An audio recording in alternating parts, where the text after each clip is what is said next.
जब भी stock market के बड़े नामों की बात होती है ना, तो अक्सर Warren Buffett, George Soros, Peter lynch, मतलब यही सब नाम दिमाग में आते हैं। सारे पश्चिमी नाम। हाँ, सारे पश्चिमी नाम। और मैं अक्सर ये सोचता हूँ कि क्या हमारे यहाँ भारत में ऐसे ट्रेडर्स नहीं है जिन्होंने मार्केट में कुछ कुछ कमाल का काम किया हो? क्या हमारे अपने मार्केट विजर्ड्स नहीं है? हैं, बिल्कुल हैं। और आज हम जिन स्रोतों पर बात करने वाले हैं वो इसी सवाल का जवाब देते हैं। हमारी आज की पूरी बातचीत रविंद्र भारती की किताब stock market wizards of India पर आधारित रहेगी। अच्छा। पर एक बात शुरू में ही साफ कर देना जरूरी है, ये बातचीत किसी सीक्रेट ट्रेडिंग स्ट्रैटेजी या रातों रात अमीर कैसे बने वाले फॉर्मूले पर बिल्कुल नहीं है। आज हम भारत के कुछ बेहतरीन ट्रेडर्स के कह सकते हैं दिमाग के अंदर झांकने की कोशिश करेंगे। उनकी सोच, उनका अनुशासन और उनका मनोविज्ञान समझने की कोशिश करेंगे। तो मतलब आज हम उस कोड को क्रैक करने की कोशिश करेंगे जो एक प्रोफेशनल ट्रेडर और एक आम रिटेल ट्रेडर के बीच का सबसे बड़ा फर्क है। चलिए इसी पर गहराई से बात करते हैं। जरूर। तो सबसे पहला सवाल तो यही आता है, ये विजर्ड है कौन? ये शब्द सुनकर ही ऐसा लगता है जैसे कोई जादूगर है जिसके पास कोई क्रिस्टल बॉल है और वो जानता है कि मार्केट कल कहाँ जाएगा। हाँ, बिल्कुल। और किताब सबसे पहले इसी सोच को तोड़ती है। असल में ये बिल्कुल उल्टा है। किताब के हिसाब से विजर्ड वो नहीं है जो हर रोज पैसा कमाता है। अच्छा, तो फिर कौन है? विजर्ड वो है जो हर रोज अपने बनाए हुए नियम नहीं तोड़ता। ये बहुत बड़ा फर्क है। पैसा कमाना नतीजे पर फोकस है, नियम निभाना प्रक्रिया पर। अरे ये तो उम्मीद से बिल्कुल अलग है। मैं तो सोच रहा था विजर्ड वो होगा जिसके पास कोई सीक्रेट फॉर्मूला होगा, कोई ऐसा इंडिकेटर जो किसी को पता ना हो। पर आप कह रहे हैं कि असली सीक्रेट ना करने में है, मतलब नियम ना तोड़ने में। बिल्कुल। किताब में इन विजर्ड्स के दो मुख्य लक्षण बताए गए हैं। पहला, वो अपने नुकसान को मैनेज करना जानते हैं, उससे डरते नहीं। और दूसरा, जो शायद सबसे जरूरी है, वो अपने अहंकार यानी ईगो को ट्रेडिंग रूम के बाहर छोड़कर आते हैं।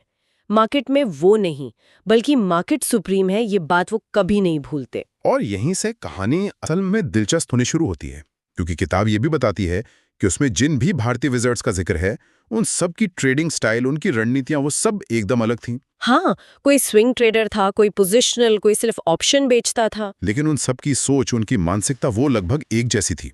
तो चलिए इसी कॉमन माइंडसेट को डिकोड करते हैं। उस साझा मानसिकता का सबसे पहला और सबसे जरूरी नियम है, मुनाफा बाद में, सर्वाइवल पहले।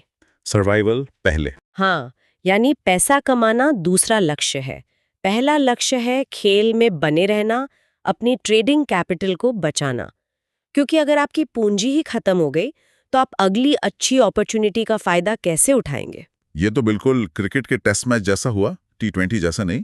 पहले पिच पर टिकना जरूरी है, रन बनाना बाद की बात है। सही कहा। अगर आप पहली ही गेंद पर आउट हो गए तो खेल ही खत्म। तो ये विजार्ड्स अपनी विकेट यानी अपनी कैपिटल बचाने के लिए करते क्या हैं? इसी को तो शायद रिस्क मैनेजमेंट कहते हैं। बिल्कुल।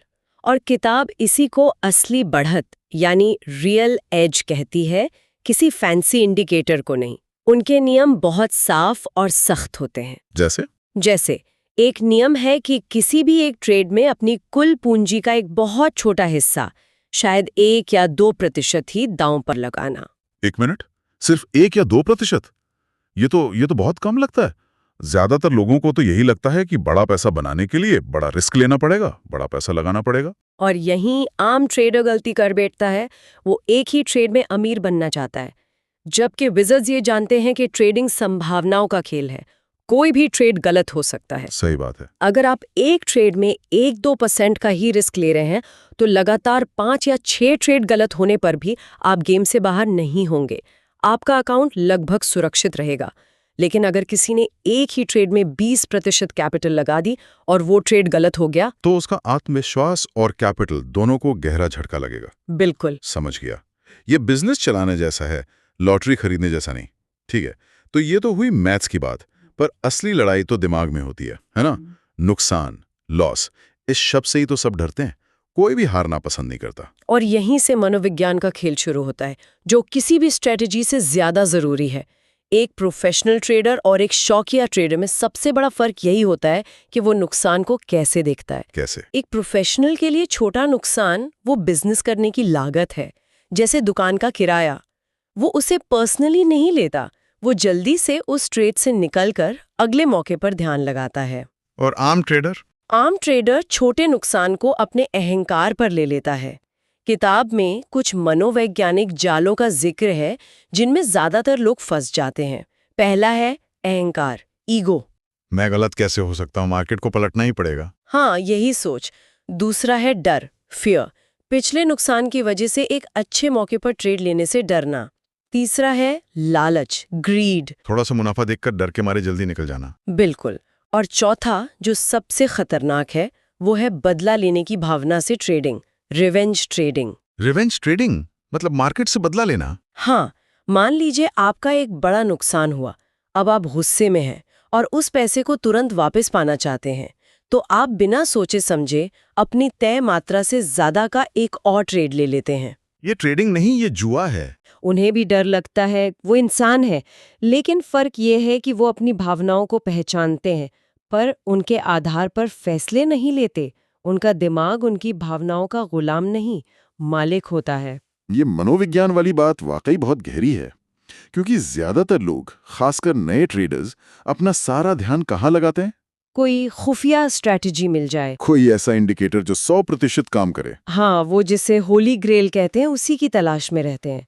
लेकिन किताब इस पूरी सोच को ही पलट देती है ना। बिल्कुल। और यहीं पर किताब रणनीति और प्रक्रिया के बीच का फर्क समझाती है। ये समझना बहुत जरूरी है। अच्छा। रणनीति यानी स्ट्रैटेजी वो तरीका है जिससे आप बाजार में मौके ढूंढते हैं। हो सकता है आप मूविंग एवरेज क्रॉसओवर इस्तेमाल करते हो या कोई कैंडलस्टिक पैटर्न।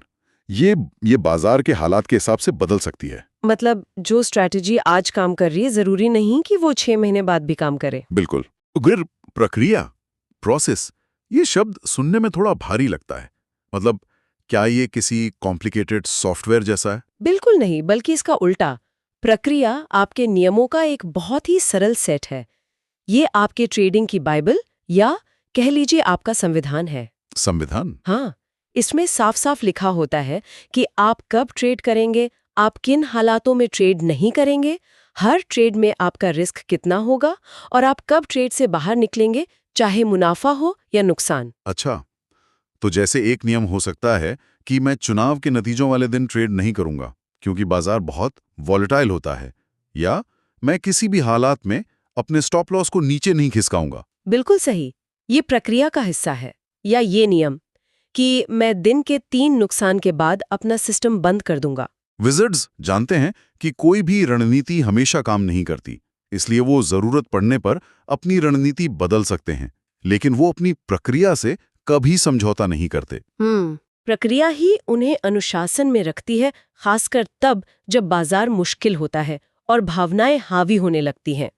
प्रक्रिया उन्हें बड़े नुकसान से बचाती है। ठीक है, तो हमने ये समझ लिया कि प्रोफेशनल क्या सही करते हैं। उनका ध्यान सर्वाइवल, रिस्क मैनेजमेंट, मनोविज्ञान और प्रक्रिया पर होता है। लेकिन अब उस आईने की तरफ आते हैं जिसे कोई देखना नहीं चाहता। मतलब रविंद्र भारती के हिसाब से हम जैसे आम भारतीय रिटेल ट्रेडर्स, वो कौन सी बड़ी गलतियां हैं जो बार बार दोहराते हैं? किताब में इसकी एक पूरी लिस्ट है और शायद बहुत से लोग इन गलतियों से खुद को जोड़ पाएंगे। सबसे पहली और आम गलती है ओवर ट्रेडिंग। जरूरत से ज्यादा ट्रेड करना। हाँ, हर छोटी मोटी हलचल पर पैसा बनाने की कोशिश करना। ऐसा लगता है जैसे अगर हर मिनट ट्रेड नहीं किया तो कोई मौका छूट जाएगा। हाँ, वो जिसे कहते हैं FOMO, fear of missing out. बिल्कुल। दूसरी बड़ी गलती है टिप्स और टेलीग्राम चैनलों पर भरोसा करना। अपनी रिसर्च करने के बजाय इस उम्मीद में पैसा लगाना कि कोई और उन्हें अमीर बना देगा। विज़र्ड्स तो अपनी रिसर्च पर भरोसा करते हैं, दूसरों की सलाह पर नहीं। सही बात है। तीसरी गलती है बिना किसी योजना के ट्रेड में कूद जाना। बस ऐसा लगा कि मार्केट ऊपर जाएगा और खरीद लिया। कोई एंट्री, एग्जिट या स्टॉप लॉस की योजना नहीं। और ये स्टॉप लॉस वाली बात तो मैंने बहुत सुनी है। लोग लगाते तो हैं, पर जैसे ही ट्रेड उनके खिलाफ जाता है वो उसे हटा देते हैं या नीचे खिसकाते रहते हैं, इस उम्मीद में कि बस थोड़ा और यहीं से घूमेगा मार्केट। और वो थोड़ा और कभी खत्म नहीं होता। हाँ, और यही सबसे बड़ी गलतियों में से एक है। ये एक छोटे मैनेज किए जा सकने वाले नुकसान को एक बहुत बड़े विनाशकारी नुकसान में बदल देती है। और इसका ठीक उल्टा भी सच है। वो कैसे? लोग मुनाफे को बहुत जल्दी काट लेते हैं, इस डर से कि कहीं ये वापस न चला जाए, और नुकसान को लंबे समय तक चलने देते हैं इस उम्मीद में कि वो वापस आ जाएगा, जबकि करना इसका ठीक उल्टा चाहिए। अपने विजेताओं को दौड़ने दो और हारने वालों को जल्दी काटो। अगर हम इसकी तुलना विजर्ड्स के दृष्टिकोण से करें तो तस्वीर एकदम साफ हो जाती है। वो कम ट्रेड करते हैं, लेकिन उच्च गुणवत्ता वाले हाई प्रोबेबिलिटी ट्रेड करते हैं। और हर ट्रेड में उनका जोखिम पहले से तय होता है। किताब में एक बहुत कमाल की बात कही गई है, जो हर दिन ट्रेड करता है वो हर दिन सीख नहीं पाता। बहुत गहरी बात है ये, क्योंकि वो बाजार के छोटे मोटे उतार चढ़ाव, जिसे शोर कहते हैं, उसमें इतना उलझ जाता है कि बड़ी तस्वीर देख ही नहीं पाता। वो हर ट्रेड के नतीजे पर भावनात्मक रूप से इतना जुड़ जाता है कि वो अपनी गलतियों से निष्पक्ष होकर सीख नहीं पाता। एक्शन में इतना बिजी हो जाता है कि सीखने का या सोचने का वक्त ही नहीं मिलता। बिल्कुल, जैसे कोई ड्राइवर जो सिर्फ गाड़ी चला रहा है, उसे नक्शा देखने का या ये सोचने का होश ही नहीं कि वो सही रास्ते पर है भी या नहीं। एकदम सही। और ये सारी बातें आखिर में एक बड़ी सोच से जुड़ती हैं, लंबी अवधि की सोच। किताब ये साफ बताती है कि भारतीय मार्केट विजर्ड्स हफ्तों या महीनों के हिसाब से नहीं सोचते, वो सालों और दशकों के हिसाब से सोचते हैं। सालों और दशकों में। हाँ, वे जानते हैं कि ये एक मैराथन है, 100 मीटर की दौड़ नहीं। पर इसका रोजमर्रा की ट्रेडिंग में क्या मतलब है? व्यवहार में ये सोच कैसे दिखती है? क्या वो अपने मुनाफे नुकसान को रोज नहीं देखते? देखते हैं, लेकिन उससे भावनात्मक रूप से जुड़ते नहीं। उनके लिए एक खराब ट्रेड सिर्फ एक डेटा पॉइंट है, वो उनकी काबिलियत पर कोई फैसला नहीं है। एक गलत ट्रेड उनके करियर को खत्म नहीं कर सकता। यहाँ तक कि एक पूरा महीना नुकसान में जाना भी सामान्य माना जाता है, बिजनेस का हिस्सा। जब आपकी सोच इतनी लंबी होती है तो हर ट्रेड में सही होने का दबाव अपने आप खत्म हो जाता है। मतलब वो नतीजों से डिटैच्ड रहते हैं और अपने प्रोसेस पर फोकस करते हैं। अगर प्रोसेस सही है तो लंबे समय में नतीजे अपने आप आ जाएंगे, ये उनका विश्वास होता है। बिल्कुल। और तब धैर्य आपका सबसे बड़ा हथियार बन जाता है। आप सही मौके का इंतजार करते हैं, जिसे हाई प्रोबेबिलिटी सेटअप कहते हैं। आप हर मौके पर चौका मारने की कोशिश नहीं करते। आप जानते हैं कि आपको बस कुछ अच्छे ट्रेड्स चाहिए, हर ट्रेड नहीं। ठीक है, ये तो बहुत अच्छी तरह समझ आ गया। चलिए इस पूरी बातचीत को समेटते हैं। अगर किसी को stock market visits of India पर हुई हमारी इस चर्चा से सिर्फ 3-4 बातें याद रखनी हो तो वो क्या होंगी? जरूर। सबसे पहला और बड़ा सबक है कि बाजार में कोई शॉर्टकट नहीं है। ये कोई जल्दी अमीर बनो स्कीम नहीं है। ये एक गंभीर बिजनेस है और इसे उसी तरह से लेना होगा। सही। दूसरा, नुकसान इस खेल का हिस्सा है, वो अनअवॉइडेबल है, उसे टाला नहीं जा सकता। कोई भी ट्रेडर 100% सही नहीं हो सकता। सफलता का राज नुकसान से बचना नहीं, बल्कि उसे अच्छी तरह मैनेज करना है। और तीसरा सबसे जरूरी नियम? तीसरा है कि अनुशासन से कोई समझौता नहीं किया जा सकता। आपके नियम ही आपको बचाएंगे, खासकर जब बाजार मुश्किल हो और आपका मन भावनाओं में बह रहा हो। और आखिरी और शायद सबसे शक्तिशाली सबक ये है कि मनोविज्ञान किसी भी टेक्निकल चार्ट या रणनीति से ज्यादा ताकतवर है। बिल्कुल। आप दुनिया के सबसे अच्छी रणनीति जान सकते हैं, लेकिन अगर आप अपने डर, लालच और अहंकार को नियंत्रित नहीं कर सकते तो आप कभी सफल नहीं होंगे। किताब का अंतिम संदेश मेरे हिसाब से बहुत साफ है। ये आपको अमीर बनने का सपना नहीं दिखाती, बल्कि एक पेशेवर ट्रेडर बनने का रास्ता दिखाती है। ये बताती है कि बाजार में असली विजर्ड वही बनता है जो पहले बाजार को नहीं, बल्कि खुद को जीत लेता है। मतलब असली विजर्ड बनने के लिए बाजार से पहले खुद के दिमाग को जीतना होगा। और यहीं से एक बहुत महत्वपूर्ण सवाल खड़ा होता है। अगर सफलता का 80% हिस्सा मनोविज्ञान और अनुशासन है और केवल 20% रणनीति, तो एक नए ट्रेडर को अपनी सीखने की यात्रा कहाँ से शुरू करनी चाहिए?